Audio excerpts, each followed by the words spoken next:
সা রে গা মা পা পা পা। বাবা বলে চেঁচাচ্ছিস কেন বদা? পায়ে ঝিঝি ধরে গেছে মেজো, আমাকে একটু টেনে তোল না। ঘন্টার পর ঘন্টা মাটিতে বসে রিয়াজ করলে পায়ে ঝিঝি তো ধরবেই। দাঁড়া। মেজো, ওরে ও মেজো। বাবা মেজো মেজো বলে ডাকছে তোকে, ছাড়া দে। পাগল নাকি? একবার বাবা ওই মেজুরাকে সারা দিয়ে বলেছিলাম, হ্যাঁ তারপর আর কি, যে কটা বাসন ছিল সেগুলো আমাকে বসে বসে মাজতে হলো। আরে তুই বল বড়দা, আমি হলাম একজন গুণী চিত্রকর আর তুই হলি একজন গুণী সঙ্গীত শিল্পী। আমাদের মতো মানুষদের কি এই ঘরের কাজ করা মনে হয়? একদম নয়, ঘরের কাজ করার জন্য তো আমাদের ছোট ভাই আছে। আর ছোট কোথায়? সকাল থেকে তো তার টিকিটাও দেখতে পেলাম না। দেখ সকাল সকাল কার গাছে ফল চুরি করতে বেরিয়েছে। গাছে উঠতে কত কষ্ট, কিন্তু একবার গাছে উঠে সবুজ কচি কচি ডাবগুলোর দিকে তাকালেই সব কষ্ট কেমন জুড়িয়ে যায়।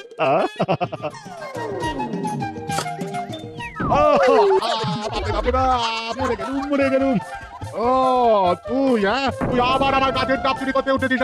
দাঁড়া দাঁড়া দাঁড়া, আমি আজই তোর দুই দাদার কাছে তোর নামে নালিশ করবো। দাঁড়া। আমি কি তোমার গাছে চুরি করতে উঠেছি নাকি? হ্যাঁ, তাহলে কি করতে উঠেছিস শুনি? হ্যাঁ, আমি এই উঁচু গাছে উঠেছি গ্রামের মানুষজনকে দেখবো বলে। ওই তো জমিদার মশাই হেঁটে যাচ্ছেন, ওই যে কুমোর ভাই হাড়ি তৈরি করছে। এবার ভালোই ভালোই গাছ থেকে নেমে আয় বলছি, না হলে চোখ খুলে দেখবি কবিরাজ তোর চিকিৎসা করছে। নেমে আয়। ফুটে দিচ্ছ বুড়ো? আমি যখন একবার গাছে উঠেই পড়েছি তখন খালি হাতে নেমে আসবে ঠাকুর ডাব দেবে। দাঁড়াও দাঁড়াও দাঁড়াও বুড়ো, তোমাকে কটা কচি ডাব টেরে দিই। এই নাও ধরো ধরো ধরো। ওরে বাবা রে, ওরে বাবা রে, মারে ওরে বাবা রে।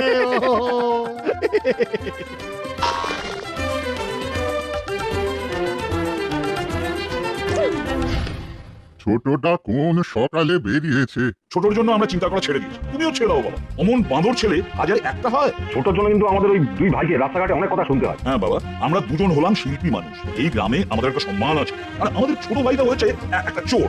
এই যে নাম করতে না করতেই তোমার ছোট ছেলে হাজির। এই তো গামছা ভেতরে কি রে? ডাব। দেখেছো বাবা? আচ্ছা বাবা, ভর দুপুরে ছেলেটাকে আর বকা ঝকা করিস না। নে নে ছোট, হাত পা ধুয়ে খেয়ে নে বাবা। দাদাদের খাওয়া হয়ে যাক, তারপর আমি টেবিলে বসে খাবো। টেবিলে বসে খাবো? হ্যাঁ, যেদিন ঘরে দুটো পয়সা আনি সেদিন টেবিলে বসে খাবি। নে ভাত নিয়ে মেঝেতে আসন পেতে বস, টেনে, নাহলে যেটুকু খাবার জুটছে তা জুটবে না। কোথায় লুকিয়ে আছিস রে? এই বেরিয়ে আয়। এত চেঁচামেচি কিসের? কি হয়েছে? আপনারা চেঁচাচ্ছেন কেন? চেঁচাবো নাকি ঢেই ঢেই করে নাচবো? হ্যাঁ, আপনার গুণধর ছোট ছেলে আমার নারকেল গাছে উঠে সব ডাব পেরে নিয়েছে। শুধু ডাব নয়, আমার গাছের আমও পেরেছে। দেখেছো বাবা, অনেক হয়েছে। আজ থেকে আমাদের ছোট ভাই আপনাদের গাছে চড়া তো দূরে থাক, বাড়ির চারপাশেও ঘেসবে না। ওকে আমরা গ্রাম ছাড়া করবো, এই কথা দিলাম। দেখি দেখি তোমার কথা কেমন দাম। ওই হে, এই চলো চলো সব চলো।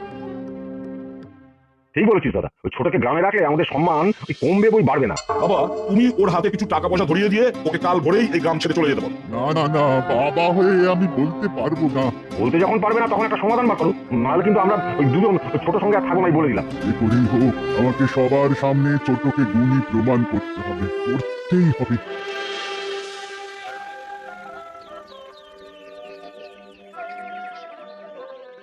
আমাদের একসঙ্গে ডেকে পাঠালে কোনো দরকারি কাজ আছে বাবা? গতকাল রাতে আমি স্বপ্নে প্রকৃতি দেবীর আদেশ পেয়েছি।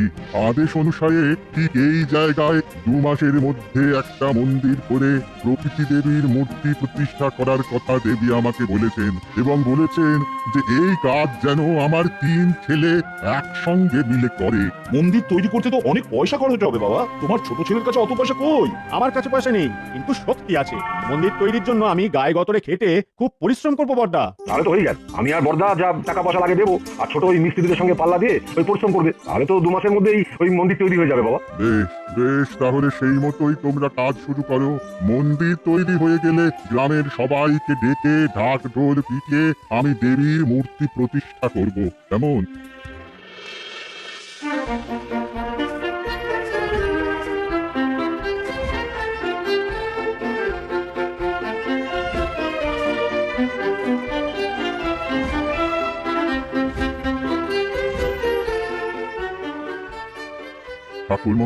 ঠাকুরমশাই, স্বপ্নে পাওয়া আদেশ আমি পালন করেছি। 2 মাসের মধ্যে আমার 3 ছেলে এই মন্দির তৈরির কাজ সম্পন্ন করেছে। এবার আপনি পুজোর মাধ্যমে প্রকৃতি দেবীর মূর্তি প্রতিষ্ঠা করুন। বেশ বেশ, এবার আমি যোগ্য করে দেবী মূর্তি প্রতিষ্ঠার কাজ শুরু করব। তার আগে ওই যে লাল কাপড়টা ওটা মন্দিরের একদম চূড়োতে একটু বেঁধে দেওয়ার ব্যবস্থা করুন। মন্দিরের চূড়া যে অনেক উঁচুতে ঠাকুর মশাই, অত উঁচুতে উঠবো কেমন করে? মন্দিরের চূড়োয় ওই লাল কাপড়টা বেঁধে দেওয়াই তো পুজোর রীতি। এটা না হলে দেবী মূর্তির প্রতিষ্ঠা কি করে হবে বাবা? আচ্ছা, এখানে আপনাদের মধ্যে কেউ উঠে এটা বেঁধে দিলে হবে কি? কেউ পারবেন? পাগল নাকি? অত উঁচুতে উঠে তারপর ঠ্যাং ভেঙে ঘরে বসে থাকি আর কি।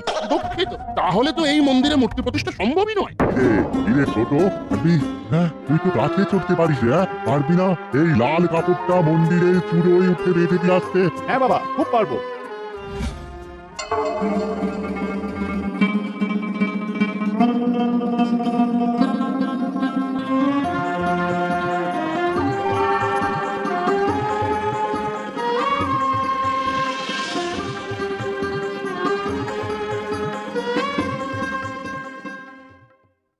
বাহ, বাবা বাবা বাবা বাবা, আচ্ছা, ওই ছেলে না থাকলে আজ যে দেবী মূর্তির প্রতিষ্ঠাই হতো না। তবে কে বলেছে আমার ছোট ছেলের শুধুই দোষ, কোনো গুণ নেই? আসলে মানুষ মাত্রই দোষে গুণে ভরা। হ্যাঁ, দোষে গুণে ভরা। সব মানুষের মধ্যেই যেমন দোষ থাকে তেমন গুণ থাকে।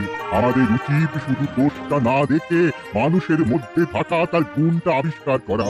তাহলেই দেখবেন দুনিয়ার সমস্ত সমস্যার সমাধান বেরিয়ে আসবে। আমাকে ক্ষমা করে দিস ছোট, আরে এতদিন তোকে আমরা দুজন মিলে খালি গালবন্ধই করে গেছি। কোনোদিন তোর গুণ খুঁজে বার করার চেষ্টা করিনি। আজ বাবা আমাদের চোখে আঙুল দিয়ে না দেখিয়ে দিলে আমরা সারা জীবন অন্ধ হয়ে থেকে যেতাম। আর কাঁদিস না দাদা, আর কাঁদিস না। তোর চোখের জল দেখে আমার কচি কচি ডাবের জলের কথা মনে পড়ে যাচ্ছে। এরপর থেকে ওই পরিবারের 3 ভাই সুখে দুঃখে একসঙ্গে থাকতে শুরু করলো।